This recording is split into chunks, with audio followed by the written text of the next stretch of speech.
बहुत सारी मेहनत, आइडिया, प्लानिंग, एग्जीक्यूशन और उसके बाद में अंत पंत घूमकर सवाल यही आता है कि आपने पैसा कितना कमाया। कहने का मतलब पैसा वाकई में जरूरी तो है, लेकिन ये कमाया कैसे जाए? इतनी मेहनत करने के बाद में उतना हाथ नहीं आता है जितना हम प्लानिंग करते हैं, गोल बनाते हैं। तो कोई टेंशन की बात नहीं है। आज की ये समरी आपको उन आम लोगों की कहानियां बताएगी जिन्होंने अपने हालातों को बदल दिया। ये किताब आपको बताएगी कि आप कैसे एक एक कदम चलकर अमीर बन सकते हैं। अगर आप अपनी हैबिट को बदलकर जिंदगी में कुछ करने की कोशिश कर रहे हैं तो ये किताब आपको गोल बनाने में, अपने खर्चे कम करने में और अपनी इनकम कैसे बढ़ाई जाए उसके नए नए तरीके बताएगी। हो सकता है कि आपने अपने आप को बदलना शुरू भी कर दिया हो, लेकिन किसी वजह से वो पूरा नहीं हो पाया, तो दुखी मत होइए। ये ऑडियो बुक समरी आपको नए नए तरीके बताएगी कि आप खुद को कैसे मोटिवेट करके सक्सेसफुल हो सकते हैं। नमस्कार दोस्तों, मेरा नाम है रूबी पारेख और मैं हूँ एक गीगलर। और आज की ऑडियो बुक समरी आप सुन रहे हैं इंडिया के बेस्ट ऑडियो बुक प्लेटफॉर्म पर, यानी कि गीगल, ग्रेट आइडियाज ग्रेट लाइफ पर। तो बिना देर किए शुरू करते हैं इस समरी को, जिसका नाम है the Millionaire mindset, how ordinary people can create extra ordinary income, जिसे लिखा है गैरी रॉबर्ट ने। इस समरी की अगर बात की जाए तो गैरी रॉबर्ट दुनिया के सबसे फेमस राइटर्स में से एक हैं। उनकी किताबों और सेमिनार्स ने लाखों लोगों की जिंदगी बदल दी है। बहुत से लोगों को तो यही नहीं पता है कि ये फेमस आदमी अमीर पैदा ही नहीं हुआ था। उन्होंने अपनी लाइफ में बहुत सारी प्रॉब्लम्स को फेस किया है। अपनी लाइफ बदलने के लिए पहले उन्होंने अपने सोचने के तरीके को बदलने के बारे में सोचा। फिर वो ऐसे कई महान लोगों से मिले जिन्होंने उन्हें वो आदमी बनने में हेल्प की जो कि वो आज है।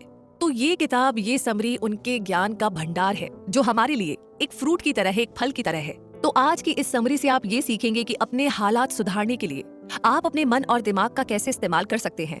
साथ ही आप ये भी सीखेंगे कि सक्सेसफुल बनने के लिए कैसी हैबिट्स को फॉलो करना चाहिए और अपने लेन देन का हिसाब कैसे रखें। अगर आप गरीब हैं और आप अपनी गरीबी से बाहर निकलना चाहते हैं तो ये किताब आपको सही रास्ता दिखाएगी। तो आइए हम इस जर्नी का हिस्सा बनते हैं और सबसे पहले जानते हैं मैजिक थिंकिंग के बारे में, द की टू सक्सेस, यानी कि पूरी दुनिया में जो लॉ है वो सबके लिए एक जैसा है। उदाहरण के लिए लॉ ऑफ ग्रेविटी का रूल लोगों के बीच अंतर करना नहीं जानता।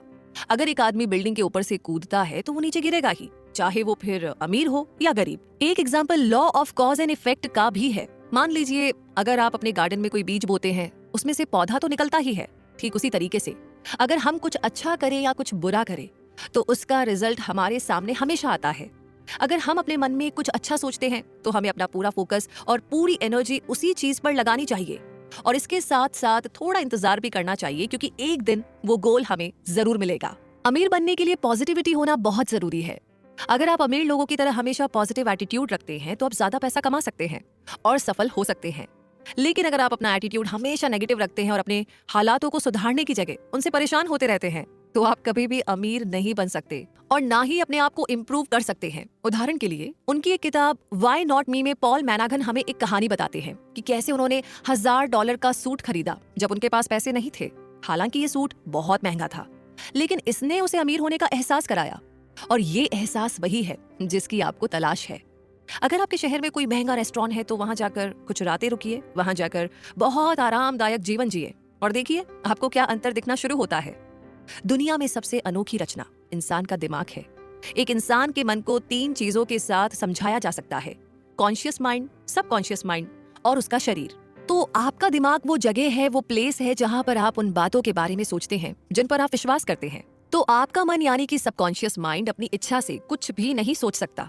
आप अपने दिमाग यानी कि कॉन्शियस माइंड में जो सोचते हैं वो आपके मन यानी कि आपके सबकॉन्शियस माइंड को मानना पड़ता है, जबकि आपका मन यानी कि सबकॉन्शियस माइंड आपके दिमाग यानी कि कॉन्शियस माइंड से ज्यादा पावरफुल होता है। और आपका शरीर इन तीनों में सबसे कम ताकतवर है। हमारी बॉडी जिस तरीके से बिहेव कर रही है उससे बस हमें ये पता चलता है कि हम अपने माइंड में क्या बिलीव करते हैं। आप अपने कॉन्शियस माइंड को एक कैप्टन के रूप में सोचिए और सबकॉन्शियस माइंड को उस भीड़ की तरह जो आपके कॉन्शियस माइंड यानी कैप्टन की बातें मानता भी है और सुनता भी है। तो बॉब रोज ऑथर का फाइनेंशियल एडवाइजर था। वो एक फायरमैन के रूप में काम करता था जो साल का $4000 कमाता था। उस समय ये रकम काफी बड़ी होती थी। फायरमैन होने का मतलब था कि बॉब जीवन की सभी फाइनेंशियल मुश्किलों के लिए हर तरह से तैयार था, क्योंकि उनकी ये नौकरी बहुत ही सेफ थी। बॉब खुश रहता था जब तक कि उसने नेपोलियन हिल की किताब थिंक एंड ग्रो रिच को नहीं पढ़ा था। इस किताब ने उनमें कुछ बदल दिया। उसने इस किताब को पढ़ा और फिर एक पेज को समझा। फिर बॉब ने डिसीजन लिया कि वो और अच्छी सैलरी लेने के लायक है। उसने अगले आने वाले 10 सालों में $25,000 कमाने के बारे में लक्ष्य बना रखा था, लेकिन बॉब ने इस लक्ष्य को सिर्फ 12 महीनों में ही पूरा कर लिया। तो उसने ऐसा क्या किया होगा? जब बॉब ने अपनी फायरमैन वाली नौकरी छोड़ दी थी तब लोगों ने ना उसे पागल समझना शुरू कर दिया। वो एक बिजनेसमैन बन गया और 12 महीनों में $1,25,000 कमाने में सफल हो गया। क्योंकि बॉब का सोचना था कि वो अपनी इनकम बढ़ा सकता है। उसने ऐसा करके अपना सपना सच कर लिया। उसने जितना सोचा था उससे ज्यादा कमा लिया। तो ये कमाल है मैजिक थिंकिंग का। वैसे अगला चैप्टर हमें बताता है हैबिट मैजिक के बारे में, turning yourself on to self discipline. यानी कि आप किसी ऐसे इंसान को जानते हैं जो बहुत ही डिसिप्लिन में रहता हो, मतलब बहुत ही अनुशासन को फॉलो करता हो। आप उनसे कैसे फ्यूचर की उम्मीद रखते हैं? तो आमतौर पर जो लोग डिसिप्लिन में रहते हैं वही सक्सेसफुल होते हैं।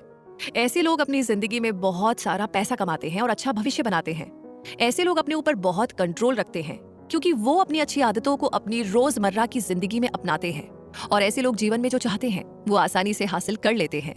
डिसिप्लिन में रहने के लिए आपको डिलेड ग्रेटिफिकेशन समझना होगा। डिलेड ग्रेटिफिकेशन का मतलब है कि हमारे पास वो डिसिप्लिन है कि हम जो जरूरी काम है उसके लिए अपनी इमीडिएट खुशी को पोस्टपोन कर पाए। एग्जाम्पल के लिए, अगर आप कोई फिल्म देखना चाहते हैं लेकिन आपके पास कोई काम भी है, तो सबसे पहले आपको अपना जरूरी काम खत्म करना चाहिए। बाद में आप मूवी का मजा ले सकते हैं। ज्यादातर लोग अपनी आदतों को बदलना शुरू कर देते हैं पर सोचते हैं कि हमें एकदम तुरंत ही ना उसके रिजल्ट मिलना शुरू हो जाएंगे, जबकि अपनी आदतों को बदलना इतना आसान नहीं होता है। इसके लिए बहुत लंबा समय लगता है, लेकिन ये बदलाव प्रयास के लायक होता है और ये चेंज प्रैक्टिस से आ जाता है।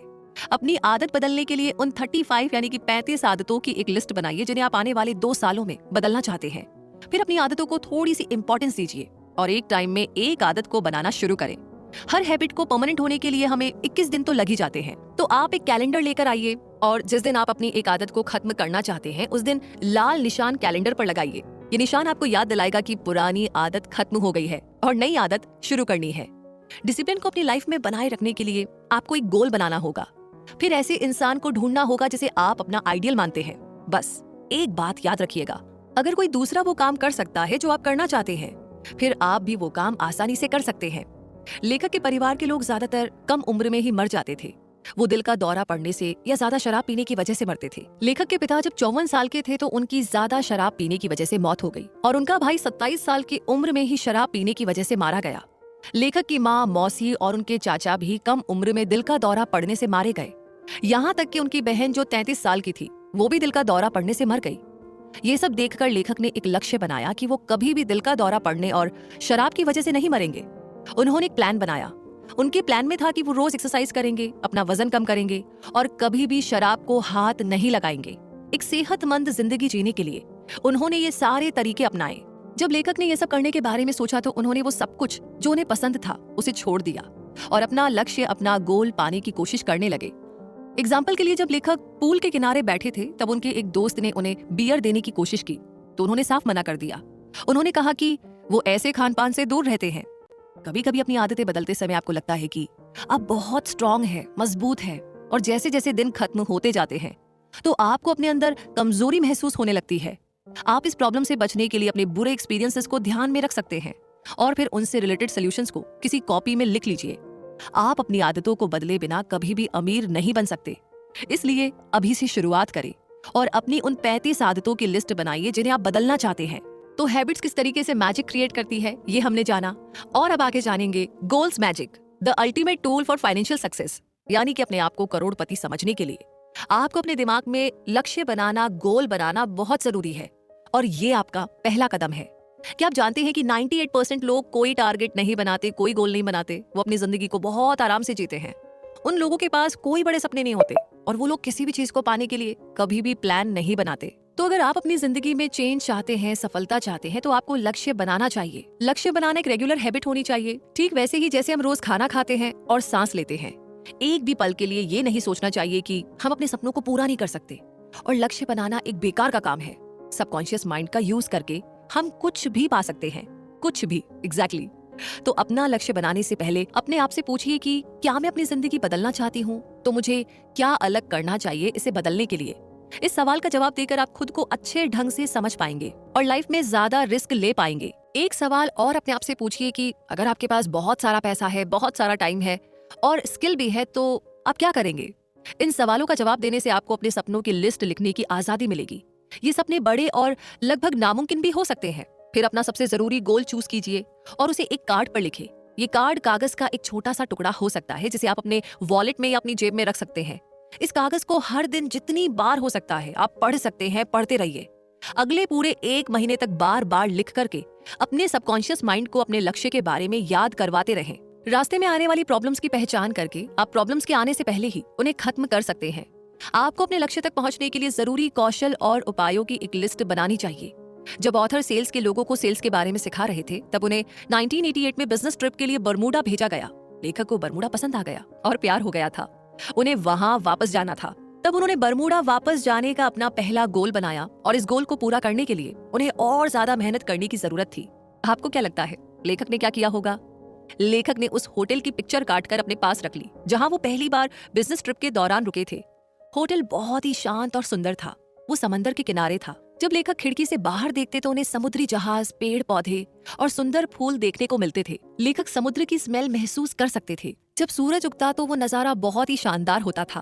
तो लेखक ने एक फोटो चूज की जो उन्हें इन सभी चीजों की याद दिलाती थी। उन्होंने इसे अपने कंप्यूटर पर डाल दिया। वो जब भी काम करते करते थक जाते तो उस फोटो को देखते और अपने लक्ष्य को याद करते। उन्होंने हवा को सूंघने और उन खूबसूरत पेड़ों को देखने की कल्पना की। ऑथर अपने गोल को पाने के लिए हर रोज उसे याद करते। वैसे लक्ष्य बनाना ही काफी नहीं है, आपको इस लक्ष्य को पाने से क्या प्रॉफिट होगा उसकी एक लिस्ट भी आपको बनानी पड़ेगी और इन प्रॉफिट्स को अपने आप को रोज याद दिलाना होगा। तो आप ये सोचिए कि अब इस लक्ष्य को प्राप्त करना कैसे होगा। ये उस तरह की पावर है जिससे आपको मोटिवेटेड रहने की जरूरत है। और इसी के साथ अगला चैप्टर हमें थोड़ा और आगे पढ़ने में हेल्प करता है और ये बताता है money magic, the key to mastering your money. क्या आप सारी जिंदगी पैसा कमाने के लिए काम करना चाहते हैं या फिर अपने आप को फाइनेंशियली फ्री करना चाहते हैं? एक रिसर्च ये बताती है कि जो इंसान पैसे के लिए काम करता है वो हमेशा गरीब रहता है और गरीब ही रिटायर हो जाता है, क्योंकि ऐसा इंसान हमेशा अपनी सैलरी पर ही डिपेंड रहता है। वो अपने भविष्य के लिए कुछ भी नहीं बचाता। फाइनेंशियल प्लानिंग बहुत जरूरी होती है। बिना किसी सही ढंग से आप कभी अपना पैसा नहीं बचा सकते और ना ही पैसे को बढ़ा सकते हैं। खर्चों का हिसाब रखना, पैसों को सही ढंग से इस्तेमाल करना होता है। आपको हमेशा रिकॉर्ड रखना चाहिए ताकि आप अपने खर्चे कम कर सके। सही तरीके से पैसों का इस्तेमाल आपको ज्यादा टैक्स से बचाता है और आपको अमीर बनने में हेल्प करता है। साथ ही आपको ये भी बताता है कि आप कहाँ अपना पैसा खर्च कर रहे हैं। यहाँ तक कि अगर आप कम पैसे कमाते हैं तो भी आपको हमेशा 10% की बचत करनी ही चाहिए और इसे जमा करना चाहिए। अगर आप अमीर रिटायर होना चाहते हैं तो इस 10% प्लान को फॉलो करने से आपको हेल्प मिलेगी। इसके अलावा आपको हर कीमत पर उधार लेने से बचना चाहिए। अगर आप एक महंगी कार नहीं खरीद सकते तो पैसे उधार ना ले और ना ही क्रेडिट कार्ड ले। उधार लेना एक बीमारी है। स्टीफन जोना एक सेल्समैन है जो डलास में रहता है। वो अपने गांव में छोटी कंपनीज को फैक्स मशीन और फोटो कॉपियर बेचते हैं। ये पूरे साल में 86,000 यानी कि $86,000 कमाता था। ये उस इंसान के लिए अच्छी कमाई है जिसने अपनी पढ़ाई 3 साल पहले ही पूरी की हो। ज्यादातर लोग जो उसके साथ थे अभी भी नौकरी ढूंढ रहे थे। लिंडा एक और भाग्यशाली औरत है। वो 42 यानी कि 42 ईयर्स की है और वो रियल एस्टेट में काम करती है। वो अपनी कंपनी की सबसे अच्छी एम्प्लॉइज में से एक है। वो वैंकूवर में रहती है। उसकी 1 साल की कमाई लगभग $3,25,000 है। तो आपके लिए स्टीफन और लिंडा दुनिया के सबसे भाग्यशाली लोगों की तरह लग सकते हैं, लेकिन ये सच नहीं है। वे दोनों क्रेडिट कार्ड के कर्जे में डूबे हुए हैं। लिंडा ने अपने सपनों का घर बनाने के लिए जितना खर्च करना था वो उससे कहीं ज्यादा खर्च कर रही है। अगर वो अपना कर्ज नहीं चुकाती है तो वो जल्दी ही दिवालिया हो जाएगी। उसे अपना घर, अपनी महंगी कार और अपना सब कुछ खोना पड़ेगा। पैसों के गलत इस्तेमाल की वजह से वो अपनी नौकरी भी खो सकती है। पैसे का सही इस्तेमाल ही अमीर बनने का रहस्य है। यहाँ तक कि अगर आप बहुत सारा पैसा कमाते हैं तो भी आप हमेशा गरीब रहेंगे अगर आप अपने खर्चों को कम नहीं कर सकते। तो मनी मैजिक के बारे में जानने के बाद अब अगले चैप्टर में हम बात करते हैं, जानते हैं, समझते हैं multiple sources of income, what the rich have always known about wealth creation. यानी कि अगर आप अमीर बनना चाहते हैं तो आप अपनी जॉब पर डिपेंड नहीं रह सकते। आपको अपनी जॉब के साथ कुछ ऐसा करना चाहिए ताकि आपकी इनकम डबल हो जाए। एग्जाम्पल के लिए अगर आप इंश्योरेंस कंपनी में काम करते हैं तो आप अपने एक्सपीरियंस का यूज करके लोगों को पैसे के सही लेन देन की एडवाइस दे सकते हैं और नए आने वाले एम्प्लॉयज को ट्रेनिंग देकर के भी पैसा कमा सकते हैं। पैसा कमाना कोई दूसरी नौकरी नहीं है। ये काम कुछ ऐसा होना चाहिए जिसे करने में आपको मजा आता हो। आप ऐसे काम से दूसरों की मदद भी कर सकते हैं और बदले में पैसा ले सकते हैं। लेकिन पैसा कमाना ही आपका गोल नहीं होना चाहिए, बल्कि पैसा कमाने के लिए जो काम कर रहे हैं वो काम करने में आपको खुशी होनी चाहिए। तो जब भी आप अपनी इनकम का दूसरा सोर्स ढूंढते हैं तो आपको ये बात याद रखनी चाहिए कि इससे आपकी नौकरी में कोई प्रॉब्लम ना आए। आपकी नई सोर्स ऑफ इनकम आपको नए और क्रिएटिव आइडियाज देती है, साथ ही दूसरों की हेल्प करने के लिए भी आपको मोटिवेट करती है। आपको जो पसंद हो उसकी लिस्ट बनाएं। अब जेम्स का ही एग्जाम्पल ले लीजिए। जेम्स हमेशा महंगे से महंगे रेस्टोरेंट में जाता था। उनका सपना था कि वो एक दिन बहुत अमीर आदमी बनेगा। जब जेम्स ने लेखक का सेमिनार अटेंड किया तो उसने ये सीखा कि कैसे अपनी हॉबी से वो अमीर आदमी बन सकता है और पैसे कमा सकता है। वो एक क्रिटिक बन गया और जिस भी रेस्टोरेंट में जाता था उनके खाने के बारे में अपने व्यूज देता था। बाद में उसने अपने आर्टिकल्स को एक मैगजीन को बेच दिया। अब सभी रेस्टोरेंट ओनर उसे अपने रेस्टोरेंट में खाना खाने के लिए बुलाते हैं। ये वो रिस्पेक्ट थी जो उसने पैसों के अलावा कमाई थी। वो अलग अलग जगहों पर जाता और वही करता जो उसे पसंद था, यानी उस रेस्टोरेंट के खाने के बारे में आर्टिकल्स लिखता। फिर उसने अपनी एक वेबसाइट बनाई। उसकी वेबसाइट पर अमीर और फेमस लोग अपनी एडवर्टीजमेंट देते थे, जिससे उसे और भी पैसा मिलने लगा। फिर उसकी इस हॉबी ने उसे राइटर बना दिया। उसने अपनी खुद की एक किताब लिख डाली। ये उसकी इनकम का तीसरा सोर्स था। तो अगर आप इनकम का नया सोर्स ढूंढ रहे हैं तो अच्छा होगा कि आप पुराने काम के साथ या उससे सिमिलर कुछ काम ढूंढ ले, ताकि उसे करने में आपको आसानी रहे। लेकिन अगर आप कोई नया काम ढूंढते हैं तो उसमें करने में थोड़ा रिस्क होगा, पर हो सकता है कि उस काम को करने में आपको मजा आए। तो ये हमने बात की मल्टीपल सोर्सेज ऑफ इनकम की। अब आगे बात करते हैं और समझते हैं mastermind magic, the secret weapon of wealth. यानी कि मास्टरमाइंडिंग एक तरह का टूल है जिससे आप अपनी प्रॉब्लम को सॉल्व कर सकते हैं। मास्टरमाइंड का मतलब है कि जब एक से ज्यादा दिमाग मिलकर के किसी प्रॉब्लम को सॉल्व करने में जुट जाते हैं तो उस प्रॉब्लम को आसानी से सॉल्व किया जा सकता है। अगर आप अपनी प्रॉब्लम खुद सॉल्व नहीं कर सकते तो आप दूसरों की भी हेल्प ले सकते हैं। मास्टरमाइंडिंग एक ग्रुप एफर्ट है जहां पर सब मिलकर के सोचते हैं और किसी सोल्यूशन तक पहुंचते हैं।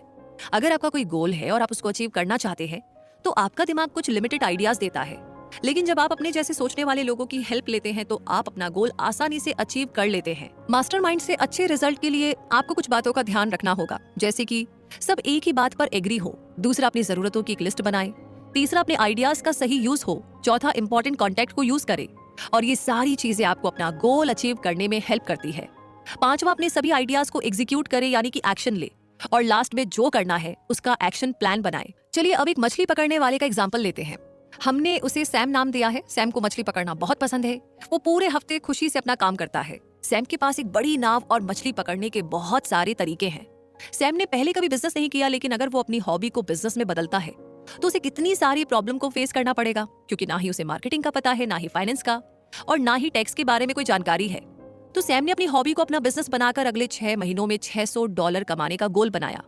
इसके लिए उसने एक मास्टरमाइंड का ग्रुप बनाया, यानी 3 से 4 सेम गोल वाले दोस्तों की मदद ली, ताकि वो उसकी नए क्लाइंट बनाने में और मार्केटिंग में उसकी मदद कर सके। इस एग्जाम्पल में आपने ये देखा कि बिजनेस करने के लिए किन किन चीजों की जरूरत पड़ती है।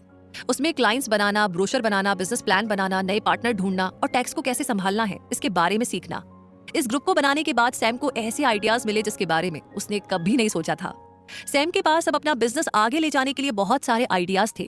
तो अगर आपका कोई गोल है और आपको लगता है कि आप उसे अचीव नहीं कर पा रहे हैं, तो आप ऐसे लोगों का ग्रुप बनाइए जिन पर आप भरोसा करते हैं कि वो अपना काम समय पर और अच्छे से करेंगे।